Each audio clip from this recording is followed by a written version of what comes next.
Et pour en rajouter à la colère des syndicalistes du prix universitaire, 4 membres de leur structure, le SLEG, ont été arrêtés dans la nuit du samedi par des gendarmes au sein du Conseil économique et social alors qu'ils étaient venus entamer des négociations. Amara Doumbouya, Aboubakar Kaba et Fodé Abbas, tous de la cellule de communication du SLEG, ont rédigé une lettre pour informer l'opinion publique sur les circonstances de leur arrestation. Mohamed Valek Touré, Ibrahima Souri Kamara. Aboubakar Kaba, Amara Doumbouya, Fodé Abbas, tous membres du mouvement syndical à l'origine de la grève en cours, sont arrêtés depuis samedi. Ces syndicalistes ont été arrêtés alors qu'ils sortaient d'une réunion au siège du Conseil économique et social. Ils ont été conduits dans un poste de gendarmerie au marché Niger. Depuis leur cellule, ils ont rédigé une lettre lue par leurs camarades. Chers camarades syndicalistes et enseignants, l'heure n'est plus à ce niveau. Continuons à observer le mot d'ordre de grève. Les traîtres ne peuvent pas être en prison. Les traîtres ne peuvent pas rester sans communiquer avec leurs camarades. Cherchez d'abord à vous interroger sur les circonstances de notre arrestation. Nous vaincrons dans ce combat car nous sommes en train de réclamer une cause noble, justifiée et fondée. Dans leur lettre, ces détenus ont aussi précisé que l'interlocuteur fiable de ce mouvement reste et demeure Bakar Souma, secrétaire général adjoint du SLEG en fuite. Retenez que partir vers les autorités pour trouver des solutions de sortie de crise est loin de traîtrise. C'est dans le dialogue que nous pouvons trouver une solution profitable à tous. La seule référence pour la levée ou la suspension du mot d'ordre de grève reste le camarade Aboubakar Souma. En plus des 3 points de revendication des syndicalistes, un 4e point vient de s'ajouter. Il s'agit désormais de la libération de leurs camarades. Ces syndicalistes accusent la présidente du Conseil économique et social de les avoir livrés. Et puis, face à ces remous dans son secteur, le ministre Ibrahima Khalil Konaté affirme que le mouvement de grève que le système éducatif connaît en ce moment n'a pas sa raison d'être. Au cours d'un point de presse tenu dans les locaux de son ministère ce lundi, le ministre de l'Enseignement préuniversitaire de l'alphabétisation a fustigé le manque d'interlocuteurs qui pourraient répondre au nom des protestataires et regrette par ailleurs les dommages causés par cette crise. Mohamed Amaro Kamara, Korea Bokoroma. À ce point de presse qui s'est tenu un peu plus tard dans la soirée, c'est d'abord le ministre de l'Éducation et de l'Alphabétisation lui-même qui prend la parole et rappelle l'illégitimité du mouvement de grève de ses enseignants. La grève qui se passe actuellement par le SLEG, bon, j'ai entendu deux ici parce que le camarade Souma nous les avons reçus ici. Il a dit qu'il y a SLEG 1 et SLEG 2. Juridiquement, nous, on n'a pas connaissance de deux SLEG, SLEG 1 et SLEG 2. Lancé le 13 novembre dernier, la grève a enregistré un cas de mort, un viol sur mineur, d'énormes dégâts matériels et de nombreux blessés graves. Les instigateurs de la protestation et pas seulement les auteurs des crimes répondront de leurs actes, a indiqué le ministre de la Justice. Au visa du dossier dont le procureur m'a parlé tout à l'heure, donc je demanderai que, effectivement, et les 4 personnes qui ont été déférées, qu'ils soient remis à leur avocat, qu'ils ne soient pas mis en détention. Ce n'était pas, au départ, l'attitude qu'on allait prendre. On prend cette attitude pour dire que dans ce pays, n'en déplaise à certains, on applique la loi et le droit. Moi, c'est pourquoi on m'a mis à ce poste-là. Sinon, je n'ai rien à faire à ce poste. Je le dis aux journalistes pour que vous le sachiez. Hein? Donc, les 2 meneurs, c'est les 2 qui sont cachés. Il faut qu'ils viennent s'expliquer devant la justice. Les 4 qui ont été déférés, je demanderai qu'ils ne soient pas mis en mandat de dépôt. Le gouvernement guinéen, à travers le ministère de l'Éducation, n'affiche aucune intention de négocier avec les grévistes. Conscient de l'impact de cette agitation sur le calendrier scolaire, les ministres appellent à la sérénité et à la reprise des cours dans tous les établissements. Ne privons pas nos enfants de leur droit primordial qui est celui de l'éducation, qui est celui de l'apprentissage. Et ça, c'est à l'école. Ceux qui se lèvent, ne se fondant sur rien pour barrer la route de l'école à nos enfants, ne jouent pas pour l'intérêt du peuple de Guinée. nous ne resterons pas les bras croisés. Parallèlement, certainement, à des mesures qui seront prises à un autre niveau. Nous avons M. le ministre d'État à la Justice, garde des Sceaux. Nous avons le ministre de tutelle, M. le ministre de l'Éducation nationale. Nous avons le ministre de la fonction publique. Parallèlement aux dispositions administratives ou judiciaires qui peuvent venir de ces personnalités, mon appel est celui d'un contrôle de proximité, d'une sécurisation de proximité. Et pour en rajouter à la colère des syndicalistes du préuniversitaire, 4 membres de leur structure, le SLEG, ont été arrêtés dans la nuit de samedi par des gendarmes au sein du Conseil économique et social alors qu'ils étaient venus entamer des négociations.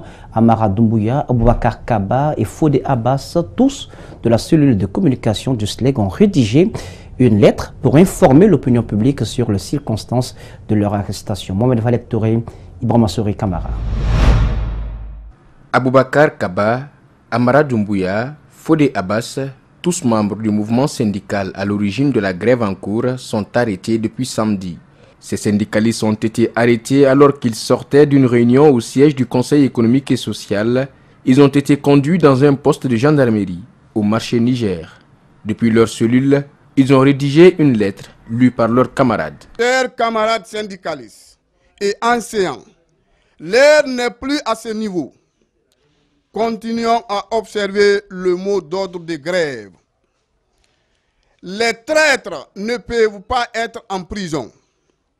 Les traîtres ne peuvent pas rester sans communiquer avec leurs camarades. Cherchez d'abord à vous interroger sur les circonstances de notre arrestation. Nous vaincrons dans ce combat car nous sommes en train de réclamer une cause noble, justifiée et fondée. Dans leur lettre, ces détenus ont aussi précisé que l'interlocuteur fiable de ce mouvement reste et demeure Bakar Souma, secrétaire général adjoint du SLEG en fuite. Retenez que partir vers les autorités pour trouver des solutions de sortie de crise est loin de traîtrise. C'est dans le dialogue que nous pouvons trouver une solution profitable à tous. La seule référence pour la levée ou la suspension du mot d'ordre de grève reste le camarade Aboubakar Souma. En plus des 3 points de revendication des syndicalistes, un 4e point vient de s'ajouter. Il s'agit désormais de la libération de leurs camarades. Ces syndicalistes accusent la présidente du Conseil économique et social de les avoir livrés. Et puis, face à ces remous dans son secteur, le ministre Ibrahima Khalil Konaté affirme que le mouvement de grève que le système éducatif connaît en ce moment n'a pas sa raison d'être.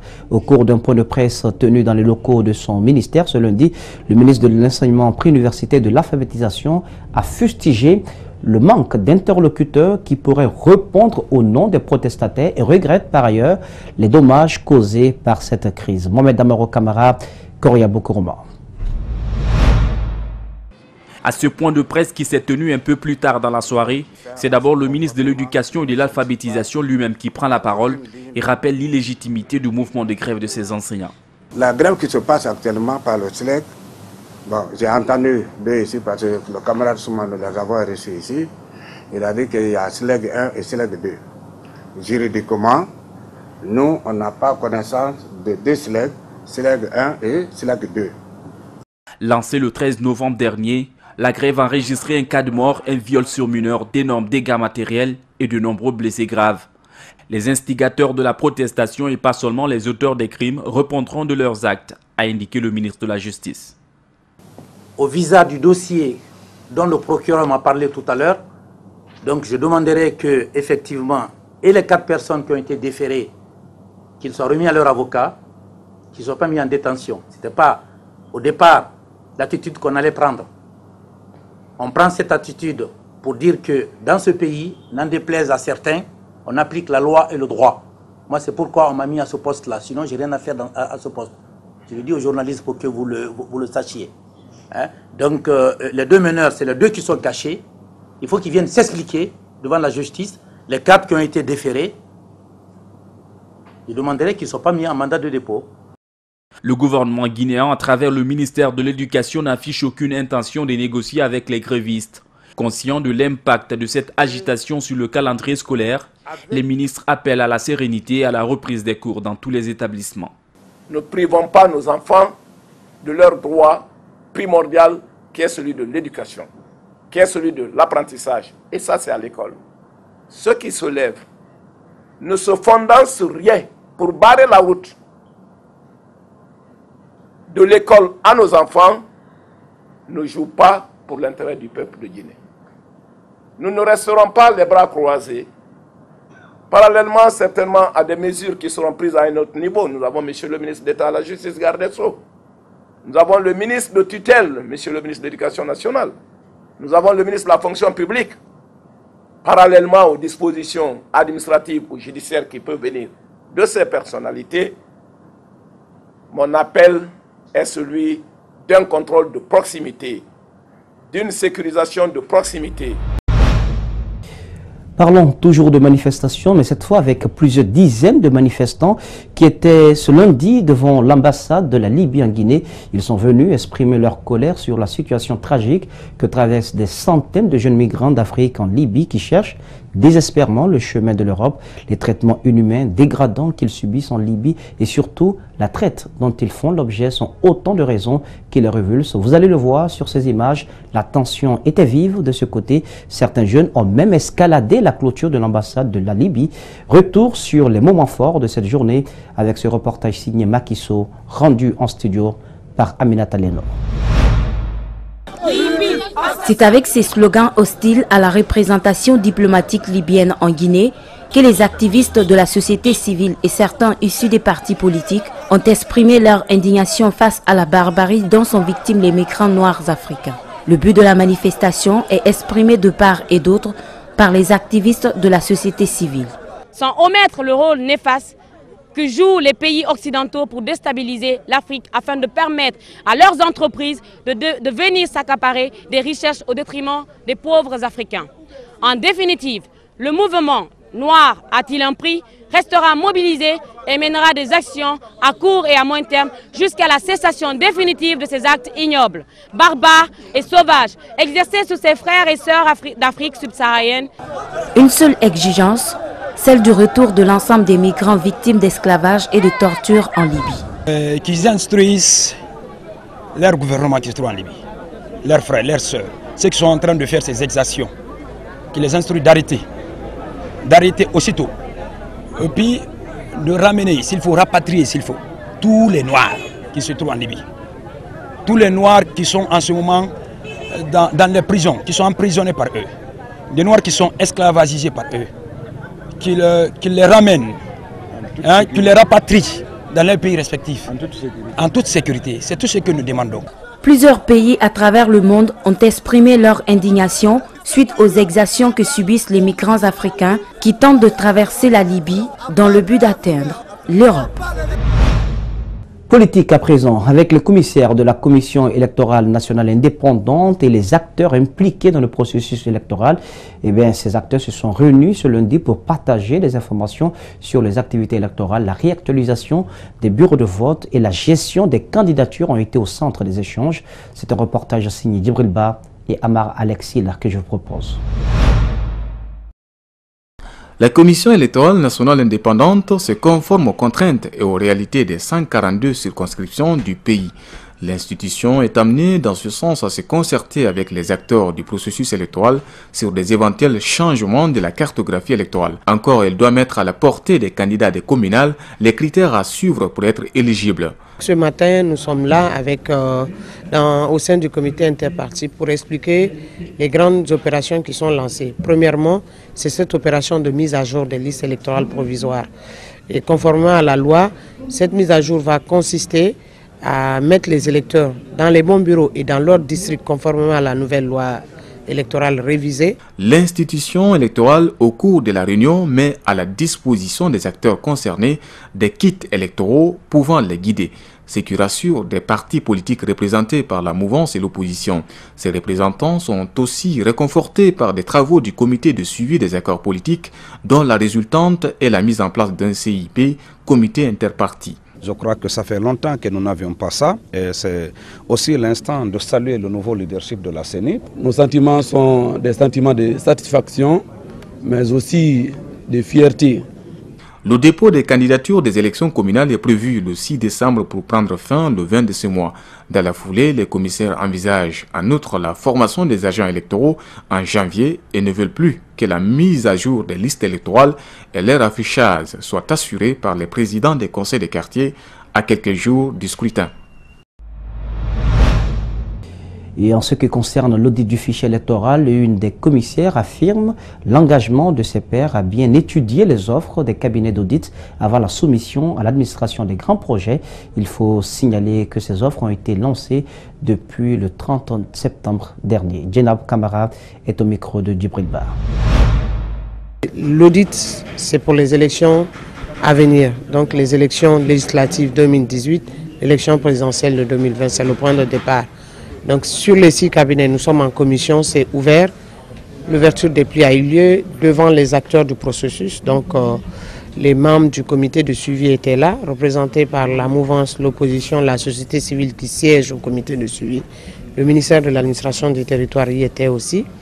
Et la commission est en train de travailler. Nous sommes au nombre de 6. Donc nous travaillons sur le dépouillement, sur l'analyse des offres. Nous n'avons pas encore terminé. Politique dans le Moria, à Forêt-Caria, le Parti pour la démocratie et le progrès, en abrégé PDP, a tenu ce week-end son premier congrès national. Le président du parti, colonel Fodé Nsouma, a renouvelé son soutien au programme de société du président de la République, Alpha Condé. Malik Sangiana Kamara pour nous en dire plus. La délégation venue du Conakry à sa tête, colonel Fodé Nsouma, président du PDP, a été accueillie dans une ambiance festive. Cette mobilisation s'inscrit dans le cadre du premier congrès national du parti à Forêt-Caria. Les militants du parti pour la démocratie et du progrès se disent prêts à accompagner leur président dans sa lutte politique. Monsieur le président du parti pour la démocratie et le progrès, nous sommes à vos côtés pour accompagner et soutenir le président de la République, professeur Alpha Condé, pour réaliser ses actions entreprises dans l'intérêt du peuple de Guinée. Allié au RPG Arc-en-Ciel, parti au pouvoir, le président du PDP rassure à son tour d'être du côté du président de la République pour la réalisation effective de ses projets ambitieux dans l'intérêt du pays. Je suis vraiment ravi à plus d'un titre. Je le remercie. Je dirais que, colonel, moi et mon parti, nous sommes à la disposition de ce grand parti RPG Arc-en-Ciel. Depuis d'ailleurs, en 2012,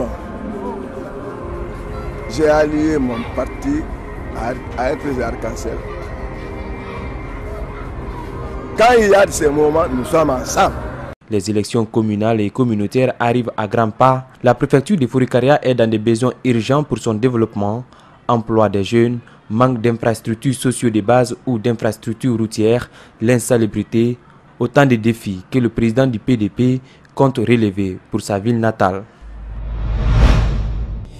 Parlons santé dans cette édition d'information. Avec ce constat, les jeunes Guinéens, particulièrement ceux de la capitale, restent exposés au VIH-Sida. Pour lutter contre cette pandémie, la direction régionale de la jeunesse de Conakry a lancé samedi dernier un projet de sensibilisation et d'éducation sexuelle financé par l'UNICEF.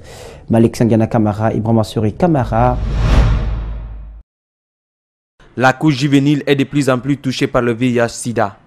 Ce projet initié par la direction régionale de la jeunesse de Conakry implique les jeunes de la base au sommet dans la lutte contre ces fléaux.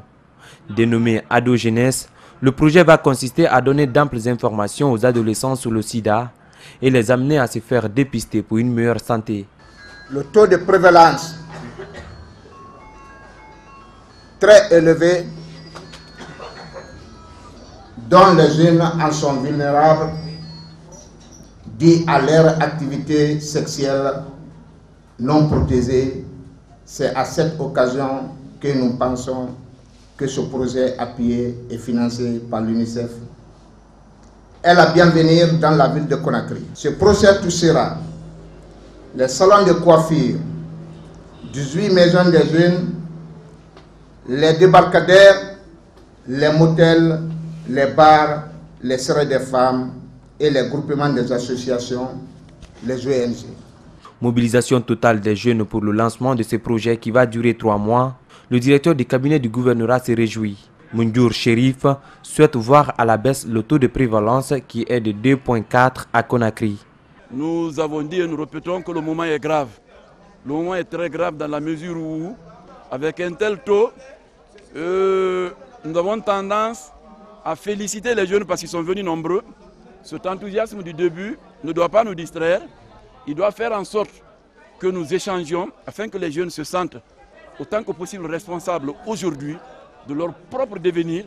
Éducation sexuelle, connaître les voies de transmission du VIH et comment se protéger de la maladie. Des prestations artistiques ont été produites par des jeunes pour une meilleure compréhension. Célébration ce lundi 20 novembre de la journée de l'industrialisation de l'Afrique, le développement industriel indispensable à la mise en place d'une zone de libre-échange efficace et durable en Afrique. Tel est le thème retenu cette année. En Guinée, certes, les unités industrielles sont créées, mais le niveau de l'industrialisation dans le pays reste assez faible. Le reportage, Mamadou Boy Diallo, Lamine Silla.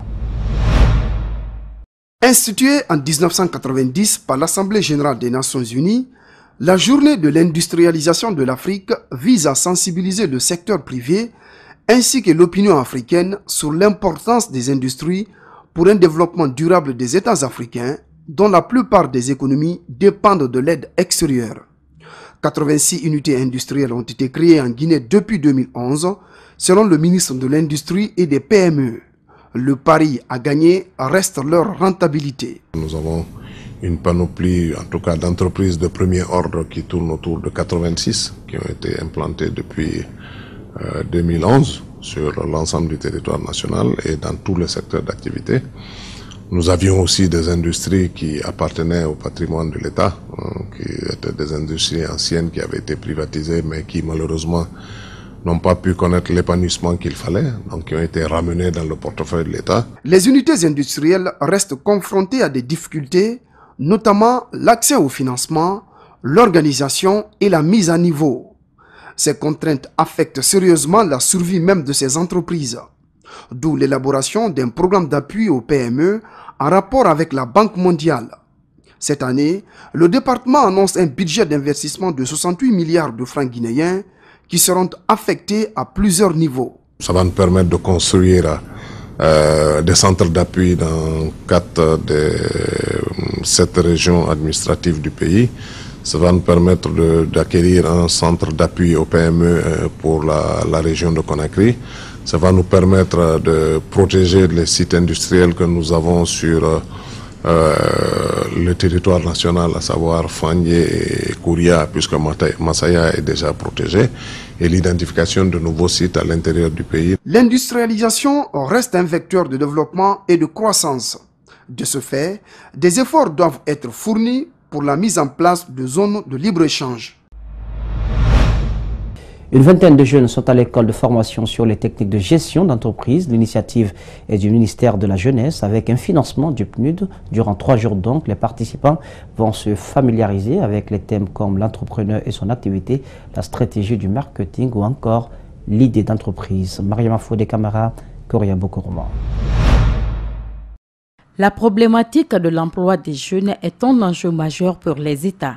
C'est pourquoi le ministère de la Jeunesse, à travers sa Direction nationale d'insertion socio-économique des jeunes, a organisé cette formation. Une manière d'appuyer et d'accompagner les jeunes pour l'auto-emploi. Il s'agit donc plus spécifiquement d'assurer la qualification des jeunes entrepreneurs aux futurs entrepreneurs et dynamiser certaines entreprises locales portées par les jeunes à Conakry et dans les préfectures de Fria et Bouké. La formatrice souhaite des résultats concrets après les 3 jours de formation. Nous voulons des jeunes qui sont des entrepreneurs après cette formation, qu'ils aient des résultats positifs sur le terrain, qu'ils arrivent à améliorer leur activité dans leur entreprise pour en bénéficier vraiment des recettes. L'un des participants pense déjà à l'auto-emploi au sortir de cette formation. On vient de commencer comme ça là, parce que je ne veux pas travailler pour quelqu'un. je vais travailler pour moi-même. Chaque fois attendre la main à l'État de nous donner l'emploi, moi je vois ça vraiment gauche, parce que l'État ne peut pas faire tout pour nous. Il doit aider l'État en formant une propre entreprise et en engageant mes amis, mes collaborateurs qui veulent venir travailler avec moi. Les thèmes comme l'idée d'entreprise, l'entrepreneur et son activité seront largement développés. Je vous invite à présent à revivre la récente crise qui a secoué la sous-préfecture de Sangaredi pendant 5 jours. Retenez bien, 5 jours, les habitants de cette agglomération minière ont vécu dans la violence et le vandalisme. Cette crise tire son origine de la pénurie d'eau et de délestage du courant électrique dans cette zone minière. Colère, indignation, révolte des jeunes de la banlieue massivement sortis pour exprimer leur désarroi face aux autorités locales. Kadia Diallo, Mamadou Souma nous reviennent de Sangaredi. Je vous propose de suivre ce grand format. Après les récentes émeutes de Bouké, Kamsar, Kolaboui, la sous-préfecture de Sangaredi enregistre aussi des mouvements. La ville minière est restée des jours durant dans une ébullition constante. Tout a démarré dans la nuit du jeudi, 9 novembre aux environs de 20 h. Une coupure générale programmée des groupes de la centrale d'énergie et d'eau aurait suscité la colère d'une partie des jeunes issus de la banlieue de Sangaredi. Ces jeunes se sont dirigés tout d'abord vers le poste de police spécial et de la brigade de la gendarmerie territoriale, tous deux dans la même enceinte. Après la revendication du problème d'eau et le courant, la jeunesse a revendiqué, mais maintenant ils sont sortis. Nous, on ne s'attendait pas, croyant que c'était la revendication simple pour dissuader les autorités afin d'avoir l'eau. Maintenant, mon grand étonnement, vers 2 h du matin, ils sont venus rentrer dans nos commissariats, libérer tous les détenus qui étaient là, garde à vue, et nous avons tous les documents, les archives sont partis. Le commissaire spécial de la police de Sangaredi, dans sa lutte contre le grand banditisme, avait épinglé à 2 jours des manifestations certains présumés bandits, armes en main, une arrestation qui semble relativement liée aux événements à en croire la première autorité de la police. Dans mon violon garde à vue, j'avais des bandits qui étaient là avec des armes, qui détenaient les armes légères, telles qu'un pistolet, les armes. Donc là, les armes là étaient dans mon bureau, j'ai trouvé que toutes ces armes là ont été enlevées. Nous reprenons quand même ce vandalisme parce que nous, on ne s'attendait pas que la jeunesse de Sangaredi pouvait agir comme ça. Mais nous avons dit que vraiment il y a des étrangers là-dedans. Nous avons même des balles, les tirs avec les calibres 12. Nous avons constaté que vraiment ça ne va pas. Alors que pour la détention même de l'arme légère est interdite. Dans la même journée du samedi, les opérations de maintien d'ordre se compliquent sur le terrain. Les unités submergées dans certaines zones se retrouvent dans les mailles des jeunes manifestants. Tous dans une foule compacte. Les heurts dégénèrent, l'usage des armes à feu commence. Ici, au centre de santé de Sangaredi, 2 jeunes atteints par balle reçoivent des soins. Pendant ce temps, 2 autres touchés par balle sont d'urgence admis au dispensaire de la CBG, nous a confié le médecin de garde du centre hospitalier communautaire. Ils sont venus rentrer dans le quartier pour gâter les maisons. Nous, on était devant la terrasse. Le gendarme en question qui avait une Kalachnikov nous a fait faire, il dit rentrer, puis ensuite il a tiré. La balle est venue m'attendre au niveau du genou. La compagnie des Bauxite de Guinée est le plus souvent la cible des manifestants. Je regrette. Pourquoi? D'abord, gouverner c'est prévoir, c'est prévenir. Aujourd'hui, Sangaredi sombre dans l'obscurité, censé être appelée la capitale mondiale de la bauxite, n'est-ce pas? Et que s'ils n'ont pas les services de base sociaux, l'eau, courant, il va de soi qu'on se révolte, n'est-ce pas? Mais c'est que, en effet, je déplore, c'est le fait de venir casser. Sinon, dans cette manifestation-là, qu'est-ce qu'un directeur général de banque a à faire dans l'affaire de courant? Ces engins caillassés, nombreux de ces édifices aussi victimes de pillages. Parmi eux, l'hôtel qui sert de logement pour les travailleurs et missionnaires de la compagnie, attaqué par des inconnus au moment où toute la ville était plongée dans l'obscurité. La culture guinéenne à la une de l'actualité avec la clôture de la quinzaine artistique et culturelle samedi dernier dans les différentes régions qui ont abrité ces festivités. Désormais, les radars sont tournés vers le Festival national des arts et de la culture. À cette occasion, le département en charge de la culture et du patrimoine historique a publié les résultats qui annoncent les troupes qui vont participer au FENAC qui se tiendra au Palais du Peuple le 27 novembre prochain. On fait le point en images avec ce reportage signé Makiso, rendu en studio par Abdoulaye Kamara. 5 jours après le lancement des festivités consacrées à la quinzaine artistique et culturelle, nous voici à la phase de la proclamation des résultats obtenus par le ministère des Sports, de la Culture et du Patrimoine historique. Pour le directeur national de la culture, cet événement est plus qu'une renaissance de la culture guinéenne. Pour les délégués qui sont partis à l'intérieur, vous faites un tour, mais il y a un vide et un déficit total en matière de diffusion, de production, de création artistique. Voyez-vous? Alors, petit à petit, avec le retour du Festival national, la 14e édition du temps de la transition, la 15e sous le magistère du président de la République, professeur Alpha Condé, car vous savez, c'est en 2016 que nous avons fait la 15e, et c'est lui d'ailleurs qui nous a instruit d'en faire un festival annuel, sinon c'était une biennale. Alors, c'est ce qui nous amène, voilà, nous sommes à la 16e.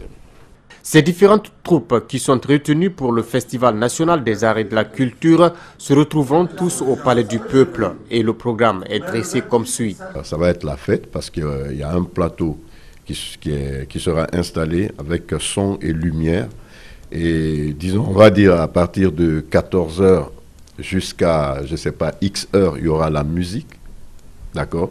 C'est-à-dire que là, c'est toutes les formes, tous les genres musicaux confondus qui vont se retrouver sur ce plateau, que ce soit la musique urbaine, que ce soit les arts du cirque, que ce soit les percussions, la danse, ils vont tous se retrouver là, toutes les générations aussi.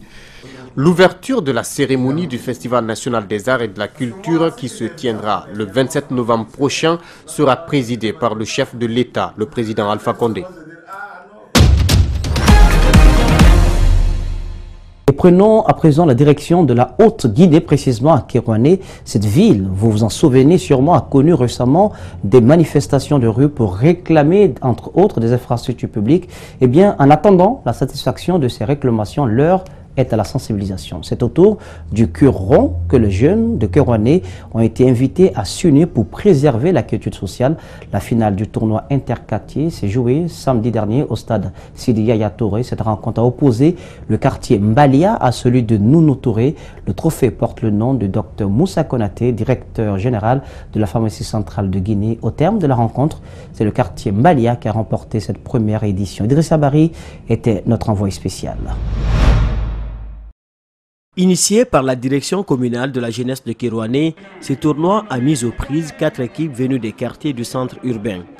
Durant 2 semaines, ces différentes équipes ont rivalisé d'ardeur pour aboutir à cette finale qui a opposé le quartier Mbalia en jaune à celui de Nouni Touré.